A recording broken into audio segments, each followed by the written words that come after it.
Silence descended with a weight more profound than any battle. The first transmission from the galactic community arrived 3 months after the Carrick's retreat. It came not as a message of congratulation, but as a request for understanding. Dr. Maya Rodriguez sat in the newly established Interstellar Communication Center, her fingers tracing the holographic interface that now connected Earth to a broader cosmic dialogue. The facility, built into the heart of the Atacama Desert, stood as a testament to humanity's transformation. "We are not what you expected," she responded to the diplomatic envoy, her words carefully measured. The Galactic Confederation's representative, a crystalline entity that communicated through complex light patterns, struggled to comprehend the fundamental shift that had occurred. Humanity had not just defended itself, it had rewritten the very understanding of intelligent resistance. In research facilities around the world, teams were deciphering the technological and philosophical insights gained from the conflict. The quantum communication arrays developed during the invasion were now being studied as a breakthrough in interstellar communication. Dr. Hiroshi Tanaka's team in Tokyo had discovered that the technologies created during the conflict were more than defensive systems. They were a new form of existential communication, a way of understanding that transcended traditional technological boundaries. The global networks that had formed during the invasion didn't dissolve. They evolved. Indigenous tracking teams that had been crucial to the resistance became key advisors in developing new ecological communication technologies. The teenagers who had cracked alien communication protocols were now leading research institutions, their understanding of adaptive intelligence reshaping human technological development. In the Arctic Research Station, Dr. Elinga Rodriguez continued her work on what they now called adaptive consciousness interfaces. The technologies developed during the conflict were revealing more about the nature of intelligence itself than any previous scientific exploration. The Carrick's hunting collective, once the most feared predatory civilization in the known galaxy, had been fundamentally transformed. Their retreat was more than a military withdrawal. It was a philosophical surrender. Captain Zorak, the commander who had initially led the invasion, became a key voice in the galactic dialogue about the nature of intelligence. Their reports about humanity were met with a mixture of disbelief and fascination.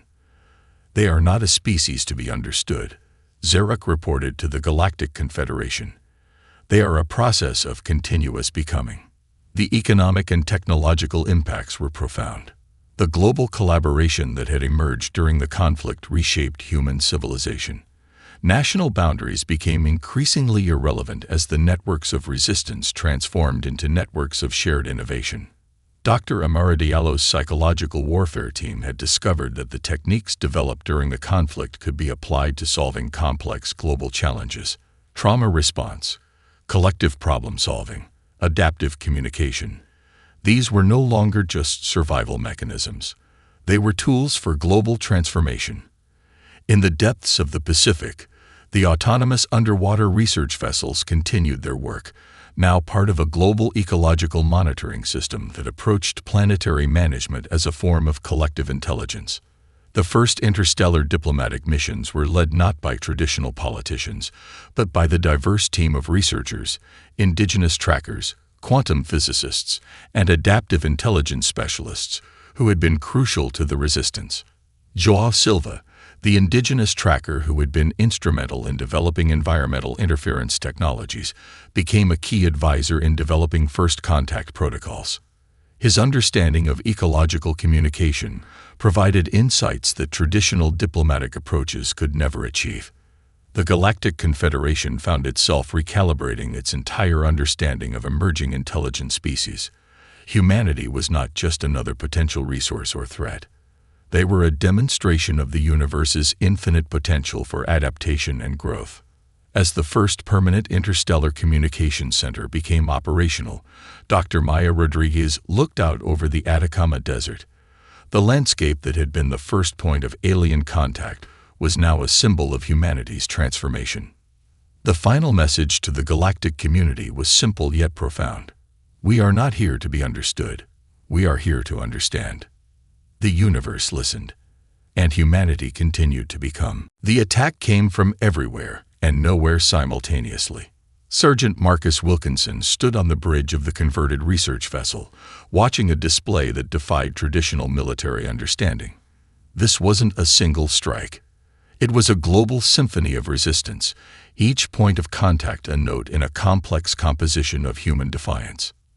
In the skies above the Atacama Desert, quantum-entangled communication arrays created interference patterns that disrupted alien tracking systems. Beneath the Pacific Ocean, autonomous underwater vehicles moved with a collective intelligence that blurred the line between machine and living organism. High in the Himalayan research stations, quantum computing arrays sent out signals that were simultaneously information and psychological warfare. The Carricks hunting collective found themselves confronted with a species that didn't fight like any they had ever encountered. Dr. Elena Rodriguez's team had transformed the entire planet into a single living defensive mechanism. Ecological systems, technological networks, human communities, all working in a synchronization that was impossible to predict or contain. "We're not just fighting," Elena had explained during the final strategy session.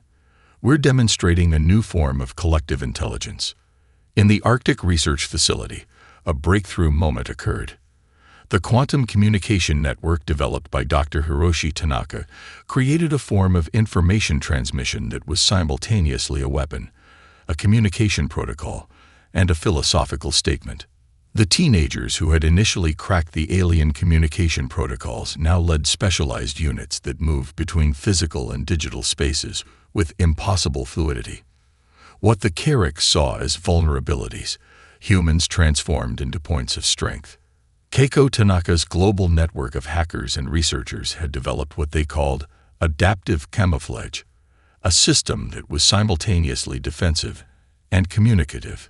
Each attempt by the aliens to categorize human resistance only revealed more about the limitations of their own understanding. The final assault wasn't about destruction. It was about demonstration.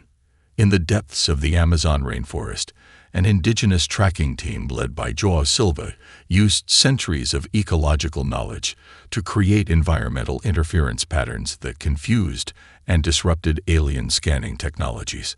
Their movement was a form of living communication, a way of existing that the aliens couldn't comprehend. Military units around the world had abandoned traditional hierarchical structures. Each team operated as a fluid, adaptive unit that could reshape its strategy in real time. Communications were quantum encrypted, emotional states were weaponized, and every human became a potential point of resistance. Dr. Amara Diallo's psychological warfare team had developed techniques that turned human emotional complexity into a form of advanced defense. Trauma, hope, love, these weren't weaknesses. They were sophisticated communication systems that the Carricks couldn't penetrate. The attack came in waves that weren't linear. They were probabilistic, existing in multiple potential states simultaneously. A group of child psychologists discovered that children's imaginative play created cognitive interference patterns that completely destabilized alien tracking systems. The most sophisticated defense came from the least expected source. Captain Zorak of the Carricks Hunting Collective experienced something unprecedented. The human resistance wasn't just pushing back. It was revealing the fundamental limitations of the aliens' understanding of intelligence, of consciousness, of existence itself. In the secure research facility beneath the Andes, Colonel Isabela Martinez watched the global resistance unfold. This wasn't a traditional military operation. It was a planetary immune response, a collective demonstration of a species' true potential. The quantum communication arrays in Svalbard began to resonate with something beyond technological communication. It was a form of collective consciousness that transformed information itself. As the final moments of the conflict approached, humanity demonstrated something far more profound than resistance. They showed the universe that intelligence was not about control, but about continuous transformation. The Carricks Hunting Collective found themselves facing not a species to be harvested, but a living demonstration of the universe's infinite potential. The final assault was a message, not just to the aliens, but to the universe itself. Humanity had arrived. Deep within the quantum research facility in Svalbard, Dr. Maya Rodriguez understood something fundamental had changed. The line between human and alien technology had become impossibly thin, a membrane of possibility rather than a clear boundary. The resonance protocol was never meant to be a weapon. It was an attempt to communicate, to understand, to bridge a gap that seemed unbridgeable. Captain Zarak of the Carrix Hunting Collective experienced something unprecedented in the collective's millennial history: doubt. The information streams flooding their neural network were not just resistance. They were a complete reimagining of what intelligence could mean. In the abandoned particle accelerator beneath the Swiss Alps, a team of researchers had discovered something that would rewrite every understanding of consciousness. Human emotional complexity wasn't a weakness to be exploited. It was a form of quantum communication more sophisticated than any technological system the Carrix had ever encountered. Dr. Hiroshi Tanaka's breakthrough came from an unexpected intersection of neuroscience, quantum physics, and indigenous knowledge systems. The human brain wasn't just processing information. It was creating realities. "We're not defending," Hiroshi explained to his global team. "We're negotiating the very nature of existence." The first true communication happened in a moment that defied traditional understanding. It wasn't a message. It was a state of being. A teenage programmer in Lagos, a quantum physicist in Beijing, an indigenous tracker in the Australian outback, they simultaneously experienced a moment of collective consciousness that transcended language, technology, biological constraints. The Carrix neural network began to fracture, not through destruction, but through understanding. What they had considered a harvesting mission became a profound philosophical encounter. Humanity wasn't a species to be categorized. It was a living process of continuous becoming. Dr. Amara Diallo, working in a secure facility in Senegal, realized that human diversity was itself a form of advanced defense mechanism. No single strategy could predict or control a species that contained so many potential responses to a single stimulus. "We are not a monolith," she recorded in her research log. "We are a conversation." The Quantum Entanglement Facility in Antarctica discovered something extraordinary. Human emotional states could create interference patterns that disrupted the most advanced alien tracking systems. Love, grief, hope, these weren't just psychological states. They were forms of information transmission more complex than any technological communication. In the depths of the Pacific, autonomous underwater research vessels began to display behaviors that blurred the line between programmed response and genuine intelligence. They weren't just collecting data. They were engaging in a form of collective learning that mimicked and then transcended human cognitive processes. The Carrix Hunting Collective experienced its first true moment of existential crisis. Their entire technological and philosophical framework was based on predictability, on the ability to categorize and control. Humanity presented something entirely different, a species that defined itself through continuous transformation. Dr. Elena Rodriguez's team in the Andes Research Station had developed what they called adaptive consciousness interfaces. These weren't just technological systems. They were living networks that could reshape themselves in real time, drawing from human emotional and intellectual diversity. "We're not just defending," Elena explained during a global conference. "We're demonstrating an entirely new form of intelligence." The moment of true transformation came unexpectedly. It wasn't a battle. It was a conversation so profound that it changed both the human and alien participants. The Quantum Research Facility in Svalbard became ground zero for a new understanding. The resonance protocol was revealing something fundamental about the nature of consciousness itself. Information wasn't just transmitted. It was created, destroyed, and reimagined in continuous cycles. Captain Zarak of the Carrix Hunting Collective finally understood the true nature of their miscalculation. Humanity wasn't a species to be harvested. It was a living demonstration of the universe's infinite potential for adaptation and growth. As the first true communication began, the universe watched and listened. Humanity was about to show that resistance was just the beginning. The abandoned copper mine in Chile's Atacama Desert had become humanity's most critical forward operating base. What looked like an industrial relic was actually a marvel of distributed engineering, a command center that existed simultaneously in physical space and a complex quantum network. Colonel Isabela Martinez stood before a holographic display that pulsed with real-time global information. Each point of light represented not just a military unit, but a node of human resistance that defied traditional warfare concepts. "We're not fighting a war," she told her multinational team.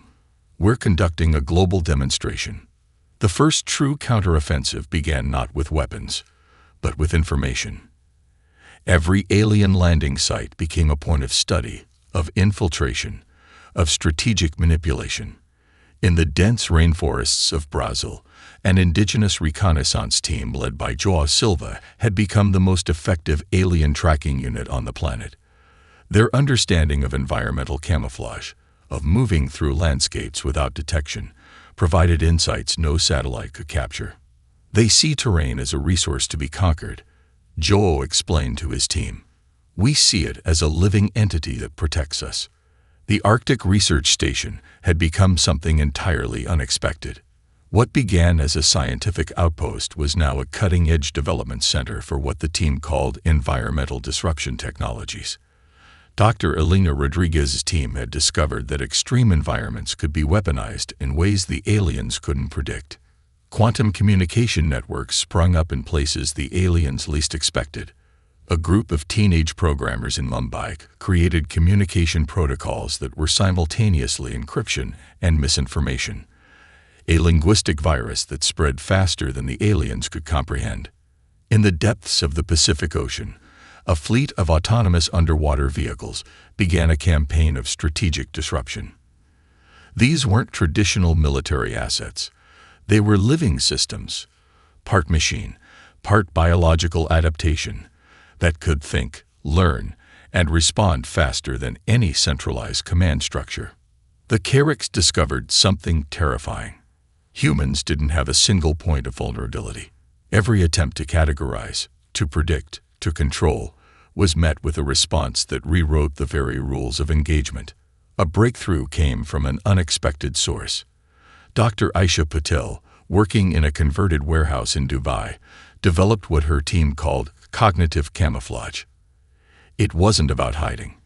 It was about presenting so many potential realities that the alien tracking systems became hopelessly overwhelmed.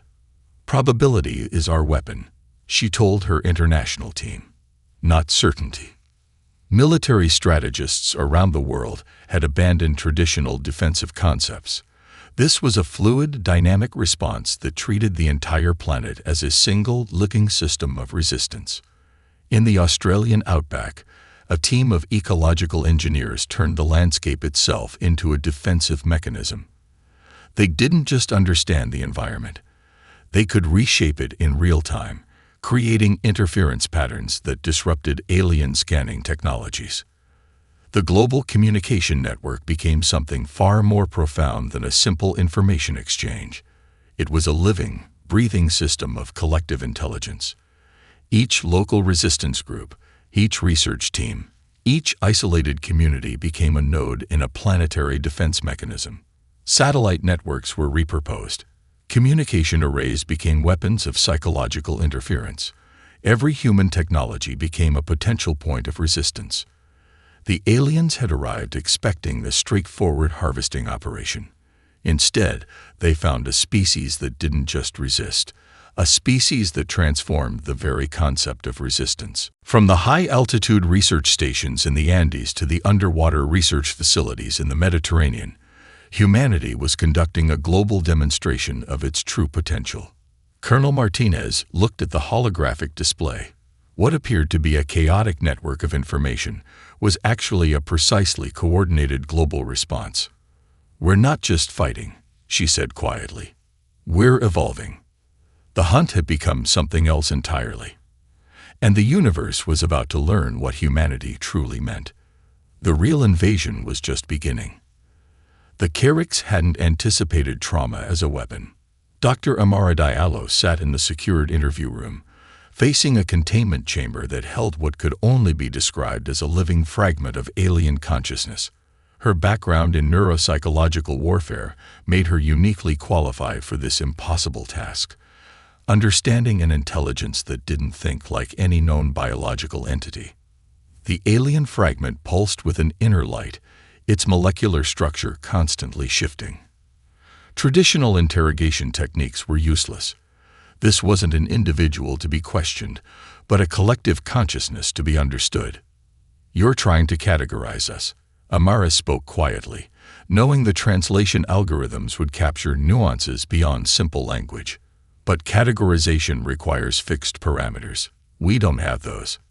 In a research facility beneath the Swiss Alps, a team of linguists, neuroscientists, and quantum psychologists worked on what they called the empathy protocol.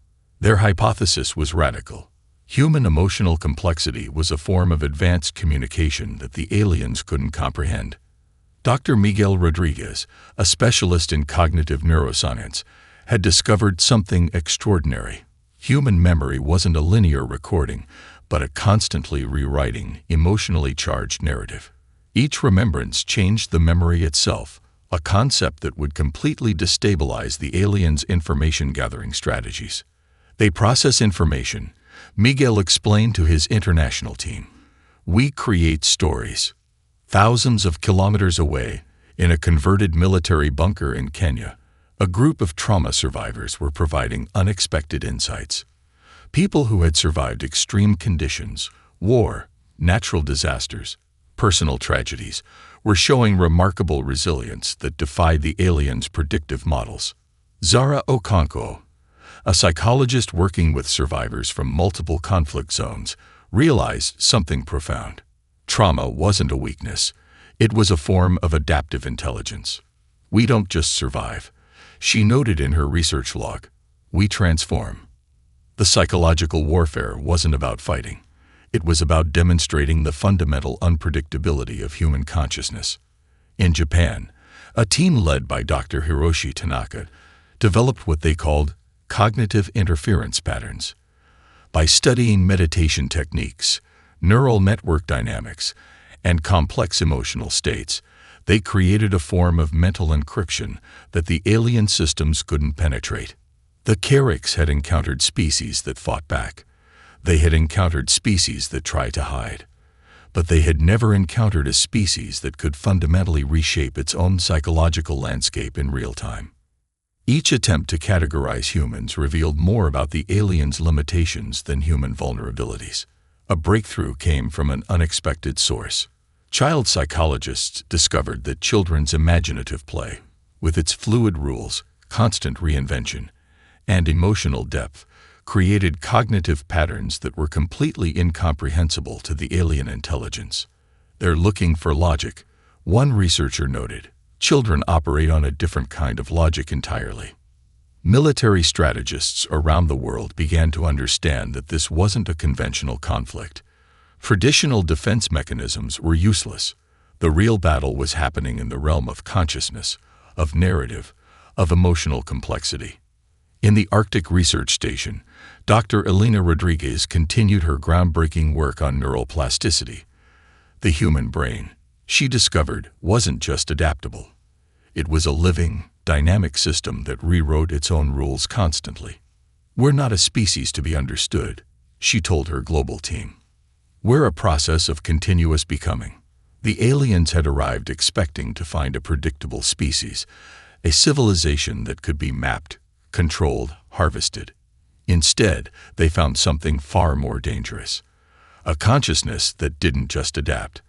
A consciousness that transformed the very nature of adaptation itself. As the psychological battle intensified, the Carricks began to realize a terrifying truth. Humans weren't just resisting. They were redefining the very concept of resistance. The hunt had become something else entirely, and humanity was just beginning to show its true potential. The underground research facility beneath the Andes Mountains wasn't supposed to exist, at least not on any official record. Dr. Yuri Volkov's eyes burned from hours of continuous analysis, his fingers tracing holographic representations of alien technology that defied every known principle of physics. It's not technology, he muttered to his colleague. Dr. Aisha Patel, it's a living system. What they'd recovered from the initial alien landing sites was nothing short of revolutionary. Each fragment of alien material seemed to possess a form of adaptive intelligence that made traditional reverse engineering look like child's play. The material would change its molecular structure based on environmental conditions, electromagnetic interference, even proximity to human observers. In a secure laboratory in Mumbai, a team of teenage programmers led by Vikram Mehta had already begun to crack something far more profound. They weren't just analyzing the alien communication protocols, they were beginning to understand them. It's a language, Vikram explained to his international team of digital prodigies, but not like any language we've ever seen. It's more like a living algorithm that rewrites itself in real time. Their breakthrough came from an unexpected source. Priya, a 17-year-old neural network specialist, discovered that the alien communication system had a fundamental flaw. It assumed information flow was linear and predictable. Human communication, with its emotional nuance, its ability to communicate multiple layers of meaning simultaneously, created cognitive feedback loops that the alien system couldn't process.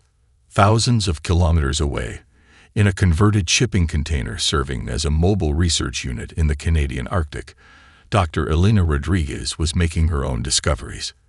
The alien technological fragments responded differently to extreme environments. Cold seemed to slow their adaptive capabilities, creating windows of predictability that could be exploited. It's like they've never encountered an environment this dynamic, she reported to the Global Research Network. Their technology adapts, but it adapts to expectations. We don't have expectations. We have creativity. The first true weapon against the alien invasion wasn't a weapon at all. It was understanding. In Tokyo, Keiko Tanaka's hacker collective had begun developing what they called the Resonance Protocol, a sophisticated cyber defense system that could dynamically adapt faster than the alien tracking systems could respond. It wasn't about blocking signals. It was about creating so much informational noise that the aliens couldn't distinguish between threat and background. Military strategists around the world watched in a mixture of awe and terror. This wasn't a conventional conflict. This was a battle of information, of adaptation, of fundamental understanding. A breakthrough came from an unexpected source. Dr. Marcus Chen, a quantum computing specialist from Singapore, discovered that the alien technological fragments possessed a form of distributed consciousness. They weren't machines. They weren't organic life. They were something in between, a living network that processed information like a collective organism. They're looking for predictability, Marcus explained during a global conference call. But humans are anything but predictable. The research teams began to understand that the alien invasion wasn't just a physical threat. It was an attempt to categorize, to understand, to control. And humanity was about to demonstrate that control was the last thing they would surrender. In the Australian outback, an indigenous tracking team led by Sarah Curry discovered something even more profound. The alien technological fragments interacted differently with natural environments. Traditional ecological knowledge, passed down through generations, provided insights that no advanced technological scanning could reveal. They see the world as a system to be mapped, Sarah reported. We see it as a living, breathing entity. Each research team, each group of specialists, was adding another piece to an increasingly complex puzzle. The aliens had arrived expecting to find a predictable species, a civilization they could easily categorize and control. Instead, they found something far more dangerous. A species that didn't just adapt, a species that transformed. As night fell across different continents, the true nature of the technological battle became clear. This wasn't just about survival. This was about showing the universe the true potential of human creativity, resilience, and collective intelligence. The real invasion was just beginning, and humanity was ready. The first reports came like fractured lightning, simultaneous, yet distinctly different. In the sprawling megacity of Lagos, a power grid engineer named Adeveo Okonkwo noticed something impossible. The city's electrical network, a complex web of aging infrastructure and cutting-edge smart grid technology, was responding to something that wasn't human. Patterns emerged in the power fluctuations, not random interference, but something deliberate, calculated, as if the city's entire technological nervous system was being mapped, analyzed, prepared for something beyond simple invasion. Thousands of kilometers away in the cramped control room of a research vessel off the coast of Antarctica, Dr. Sophia Chen watched her marine acoustic sensors go completely haywire. The deep-sea communication arrays, designed to track everything from whale migrations to tectonic shifts, were picking up signals that defied all known communication protocols. "This isn't interference," she muttered, her fingers flying across multiple holographic displays. "This is a conversation." What the Carricks didn't understand was how fundamentally interconnected human civilization had become. Every landing site, every point of alien contact, was immediately processed through a global network of researchers, military strategists, and civilian observers. In Tokyo, Keiko Tanaka, a 28-year-old cybersecurity prodigy, had already begun dissecting the first fragments of alien communication patterns. Her team, a loose collective of international hackers and research scientists, worked in perfect synchronization. They weren't just analyzing the alien technology. They were learning its language. The first true global response wasn't military. It was informational. Within hours of the initial landings, a distributed network of scientists, programmers, and researchers had begun sharing data across previously impenetrable institutional boundaries. Government firewalls crumbled. Academic rivalries dissolved. The alien presence had done what decades of diplomatic efforts could not, created a truly unified human response. In the Australian outback, an indigenous tracking team led by Marcus Wilkinson was the first to physically track the alien movement. Their understanding of landscape, of reading subtle environmental changes, proved more effective than any satellite technology. They moved like shadows, observing the alien pod's interactions with the environment in ways no technological system could. "They're reading the land," Marcus reported to a global communication hub, "but they don't understand it. Not like we do." Each alien landing site became a node of complex human interaction. In the Amazon rainforest, a research team led by Dr. Isabella Rodriguez discovered that the alien scanning technologies were fundamentally challenged by the ecosystem's biological complexity. The rainforest itself became a defense mechanism, its intricate web of life forms creating interference patterns that disrupted alien tracking systems. What the Carricks viewed as isolated landing sites were, in fact, interconnected points of a global, living response. Military responses were equally nuanced. Instead of massive force deployments, strategic units began gathering intelligence. Special forces teams from different nations worked in unprecedented collaboration, sharing real-time data about alien movement and technological capabilities. A breakthrough came from an unexpected source. Dr. Elena Volkov's quantum computing team discovered that the aliens' communication network had a fundamental weakness. It assumed linear information processing. Human communication, with its emotional complexity, its ability to simultaneously process multiple layers of meaning, created feedback loops the alien systems couldn't comprehend. In the control center of a joint international research facility, Maya Rodriguez connected the pieces. The alien invasion wasn't just a physical threat. It was an attempt to understand, to categorize, to control. And humanity was about to demonstrate that control was the last thing they would surrender. "They're trying to map us," Maya explained to the global response team. "But we're not a map. We're a living, breathing, constantly changing system." As night fell across different continents, the true nature of the encounter became clear. This wasn't an invasion in any traditional sense. It was a collision of fundamentally different forms of intelligence. And humanity was just beginning to show its true capabilities. The Carricks hunting parties moved across different terrains, believing they were the predators. They did not yet understand that every step they took was being analyzed, processed, and prepared for by a species that had survived by adapting faster than any threat could comprehend. The real hunt was just beginning. The Atacama Desert stretched out like a canvas of broken glass and rust-colored stone, its silence a deceptive veil, masking an imminent transformation.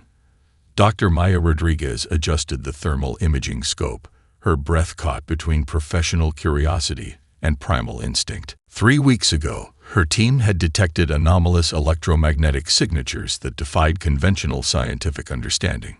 Satellite data suggested something was coming, something that didn't follow any known trajectory of human or natural origin. The research station, a marvel of international collaboration, had become ground zero for what might be humanity's first true extraterrestrial encounter. "Incoming," whispered Dr. Akira Nakamura, his fingers dancing across a holographic interface that seemed to breathe with data. The quantum sensors he'd developed were picking up micro-fluctuations that suggested something was about to breach the atmosphere, something that wasn't bound by the laws of physics as they understood them. Maya's hand instinctively moved to the communication module, a prototype she'd helped develop with a consortium of global tech companies and military research divisions. It wasn't a weapon, not exactly. But in the world of cutting-edge research, information was the most potent arsenal. The first pod entered the atmosphere with impossible silence. No sonic boom, no heat signature that matched any known entry protocol. It was as if reality itself was being folded and rewritten around the alien craft. Dr. Elena Volkov, the team's quantum computing specialist, muttered a string of calculations under her breath. "The energy dissipation is impossible. It's moving through probabilistic spaces rather than linear spacetime." Maya knew what that meant. Whatever was coming wasn't just technologically advanced. It was fundamentally different from any understanding of physics they possessed. The pod touched down with a precision that suggested more than technological capability. It implied a form of intelligence that was both calculating and organic. Sand particles didn't even disturb around its landing site. It was as if the craft had simply materialized. Within moments, the pod's exterior began to shift. What appeared solid moments before started to reconfigure, biomechanical surfaces rippling like liquid metal, adapting to the harsh desert environment. A section of the craft began to separate, forming what could only be described as an entrance. "Containment protocol." Maya spoke into her comlink. Her voice was steady, but her team knew the undertone of controlled tension. Around the world, similar research stations were going on high alert. This wasn't just a local event, it was global. The first entity to emerge was nothing like the human imagination of aliens, not the tentacled monsters of old science fiction, nor the humanoid visitors of hopeful first contact scenarios. It was a living system, part organic, part technological, moving with a fluidity that suggested consciousness was distributed through its entire form rather than centralized. Dr. Nakamura's sensors went wild. "Neural network detected," he called out. "But it's not like any network we've ever seen. It's adaptive, responsive. It's learning faster than our systems can process." Maya's experimental jamming system came to life. Developed initially to disrupt potential cyber threats, it now faced its first true test against an intelligence that might not even communicate through electromagnetic waves as they understood them. The alien entity paused, not stopped, not hesitated, paused, as if it was simultaneously analyzing every possible interaction, every potential response from the human observers. "It knows we're watching," Elena whispered, her voice a mix of scientific excitement and primal fear. What happened next would become the first documented moment of human-alien interaction, a moment that would rewrite every understanding of intelligence, adaptation, and survival. The entity began to communicate, not through sound, not through any recognizable signal.